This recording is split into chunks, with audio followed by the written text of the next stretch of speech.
आज की कहानी है भगवान बुद्ध की, जो आपकी हर परेशानी को दूर करने में सहायक साबित होगी। बहुत समय पहले की बात है, एक छोटे से गांव में एक महिला रहती थी जिसका नाम था किसा गौतमी। वह एक साधारण महिला थी, लेकिन उसके जीवन में एक बहुत बड़ी दुखद घटना घटी। उसका एकमात्र पुत्र बीमार पड़ गया और उसकी मृत्यु हो गई। अपने बेटे की मृत्यु से किसा गौतमी पूरी तरह से टूट गई।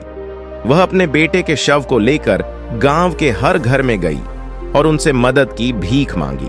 वह चाहती थी कि कोई उसके बेटे को फिर से जीवित कर दे, लेकिन कोई भी उसकी मदद नहीं कर सका। तब किसी ने उसे बताया कि भगवान बुद्ध इस समय उसके गांव के पास ही ठहरे हुए हैं।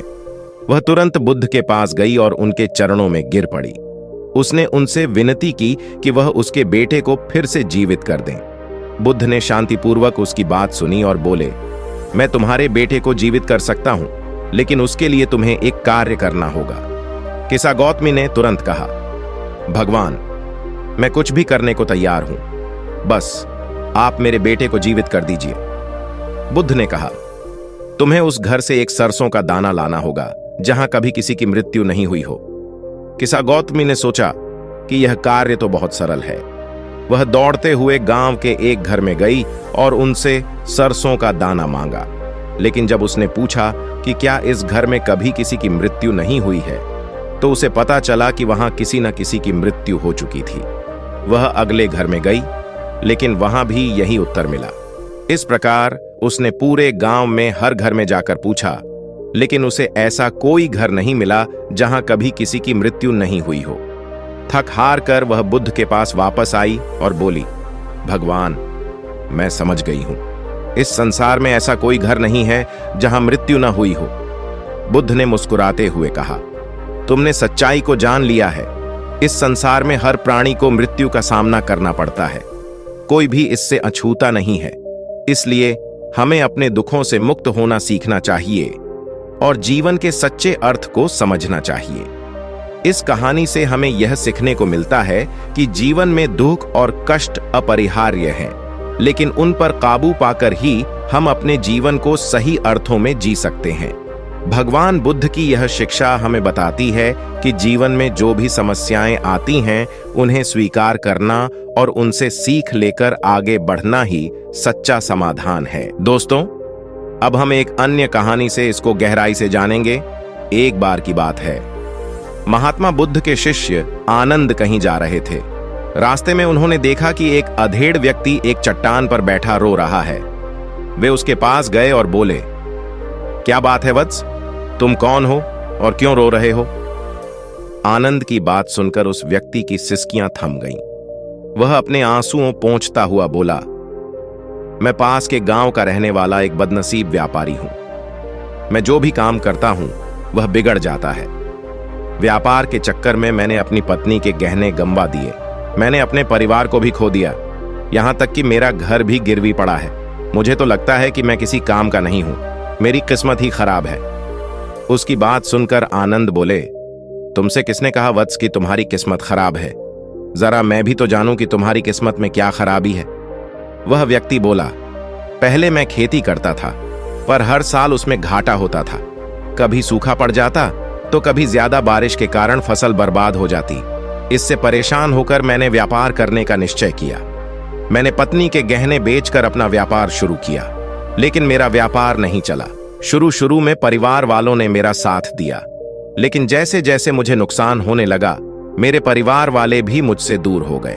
मैं यह सब उनके लिए ही कर रहा था, लेकिन अब वे लोग मुझे देखकर नजरें फेर लेते हैं और मुझे ही मेरे परिवार की दुर्दशा का जिम्मेदार ठहराते हैं। उस व्यक्ति ने एक लंबी सी सांस ली और फिर बोला, मेरा एक मित्र है, उसने भी मेरे साथ अपना व्यापार शुरू किया था। उसका व्यापार अच्छा चल रहा है। वह जब भी मेरे घर आता है तो अपनी सफलता की कहानियां सुनाता है। उसकी बातें सुनकर मेरे घर वाले भी कहते हैं कि उसे देख और कुछ सीख। हमें तो लगता है कि तेरे वश का कुछ भी नहीं है। उन लोगों की बातें सुन सुनकर अब तो मुझे भी लगने लगा है कि शायद मेरे वश का कुछ भी नहीं है। अब तो मुझे अपना जीवन ही व्यर्थ लगने लगा है। मेरे मन में ख्याल आता है कि अपना जीवन समाप्त कर लूं। मैं यहां आया भी इसी इरादे से था, लेकिन हिम्मत नहीं कर पाया। इसीलिए यहां एकांत में बैठा विलाप कर रहा था। आनंद बोले, ओह, तो ये बात है। वैसे क्या तुम इसके अलावा कुछ और भी कहना चाहते हो? उनकी बात सुनकर वह व्यक्ति बोला, एक ओर मेरा हर काम खराब हो जाता है, दूसरी ओर मेरा मित्र है जो हर समय मुझे नीचा दिखाने का प्रयत्न करता रहता है। मुझे समझ में ही नहीं आता है कि मैं क्या करूं। आनंद बोले, क्या तुम अपने मित्र की बातें सुनकर दुखी हो जाते हो? हां, मैं उसकी बातें सुनकर स्वयं दुखी हो जाता हूं, उस व्यक्ति ने जवाब दिया।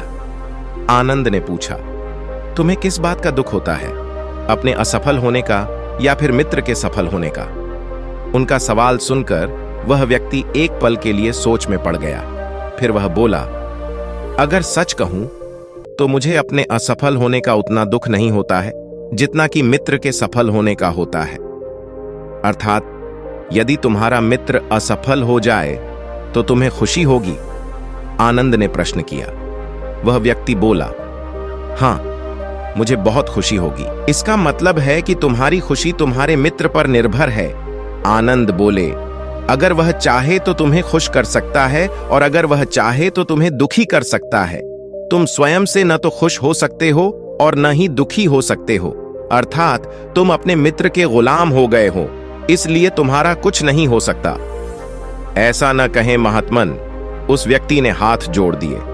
आपकी बातें सुनकर मुझे कुछ आशा बंध रही है।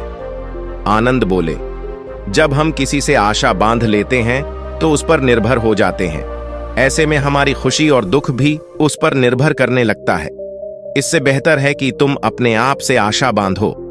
जब तुम ऐसा करोगे, साथ ही पूरे जतन से काम करोगे, तो तुम्हें सफलता अवश्य प्राप्त होगी। कहते हुए आनंद ने एक पल के लिए उस व्यक्ति की ओर देखा, फिर अपनी बात आगे बढ़ाई। तुम्हें लगता है कि तुम्हारा मित्र तुम्हें दुखी करने आता है, पर अगर विचार करो तो वह बातें तो सच्ची ही कहता है। वह अपने संघर्ष और अनुभव की बातें बताता है। तुम उन बातों से बहुत कुछ सीख सकते हो। तुम्हें इसके लिए उसका धन्यवाद करना चाहिए कि तुम्हें घर बैठे कुछ अनुभव मिल रहे हैं। तुम उन अनुभवों का लाभ उठाओ, नई शुरुआत करो, कर्म करते जाओ, हार मत मानो। एक दिन तुम्हें सफलता अवश्य मिलेगी। आज तुम जिसे अपना बुरा वक्त या बुरी किस्मत कह रहे हो, एक दिन यह बदल जाएगी। इसी के साथ तुम्हारे विचार भी बदल जाएंगे। और देखना, जब तुम्हारा अच्छा वक्त शुरू होगा तब तुम्हारा मित्र भी तुम्हें अपनी सफलताओं की कहानियां नहीं सुनाएगा, तब वह अपनी असफलताओं की बातें बताएगा ताकि तुम उसकी बातें सुनकर भ्रमित हो जाओ, तुम्हारा आत्मविश्वास हिल जाए और तुम गलत निर्णय ले सको। लेकिन उस समय भी तुम्हें अपनी बुद्धि का प्रयोग करना होगा। तुम्हारा मित्र जैसे आज तुम्हें दुखी करने आता है, उसी तरह उस समय भी वह तुम्हें दुखी करने आएगा, क्योंकि जिस तरह उसे दुखी देखकर तुम्हें मजा आता है, उसी तरह उसे भी तुम्हें दुखी देखने में उतना ही मजा आता है। वह व्यक्ति बोला, आपने सही कहा, लेकिन मेरा सबसे बड़ा दुख यह है कि मेरे परिवार के लोग भी इसमें शामिल हैं। वास्तव में मैं तो अपने परिवार के लिए अच्छा करना चाहता था, लेकिन वे लोग भी मेरी बात नहीं समझते हैं। वे भी मुझे गलत कहते हैं और अब तो वे मेरे साथ भी नहीं हैं। आनंद बोले, मैं सब समझ गया। तुम सांत्वना चाहते हो। वास्तव में इस दुनिया में सभी लोग सांत्वना ही चाहते हैं।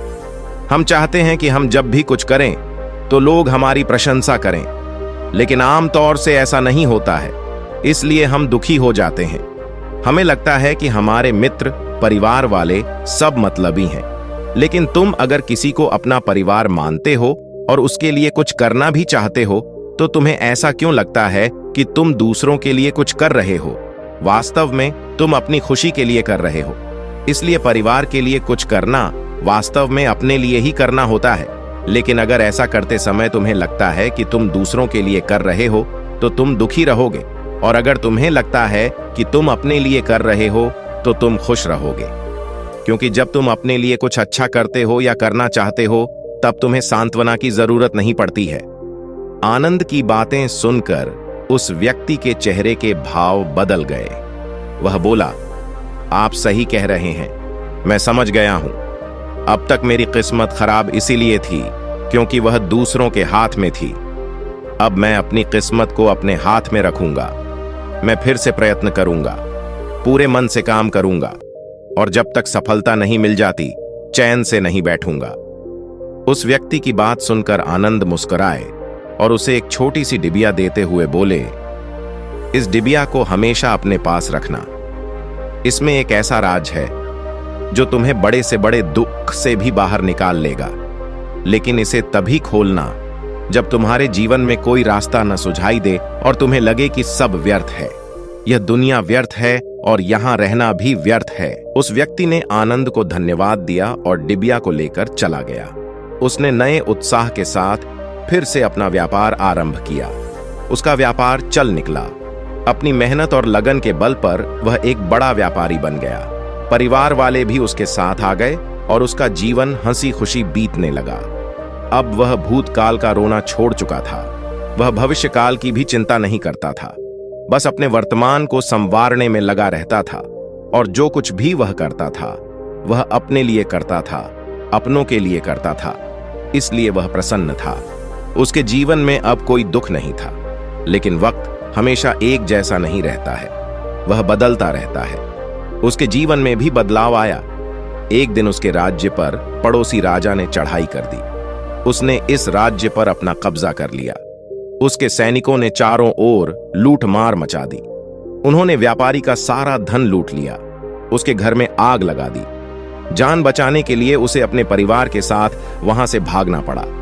वह व्यक्ति अपने परिवार के साथ कई दिनों तक इधर उधर भटकता रहा। वह दाने दाने को मोहताज हो गया। उसका बच्चा बीमार हो गया। इलाज के अभाव में वह तड़पने लगा। यह देखकर उसका हृदय चीत्कार कर उठा। वह कैसे अपने बच्चे का इलाज कराए? उसके पास तो खाने के लिए भी पैसे नहीं थे। ऐसे में उसे एक बार फिर निराशा ने घेर लिया। उसे लगने लगा कि उसका जीवन व्यर्थ है, सारी दुनिया व्यर्थ है, किसी भी बात का कोई मतलब नहीं है। भले ही आप जीवन में कितना भी कुछ कर लो, कितनी भी सफलता हासिल कर लो, पर अंततः यह जीवन समाप्त ही होता है। तो फिर ऐसे में जीवित रहने का क्या फायदा? इससे तो अच्छा है कि वह अपना जीवन समाप्त कर ले। लेकिन तभी उसके दिमाग में आनंद की दी हुई डिबिया कौंध उठी। उसने उत्सुकता के साथ उसे खोला। डिबिया के भीतर एक पर्ची रखी हुई थी। पर्ची पर कुछ लिखा हुआ था। उसे पढ़कर उसकी आंखों के आगे छाया निराशा का अंधेरा छंट गया और वह मुस्कुरा पद्दा। पर्ची पर लिखा हुआ था, यह समय भी बीत जाएगा। उसने डिबिया को अपनी मुट्ठी में भींच लिया और एक नई शुरुआत के लिए उठ खड़ा हुआ।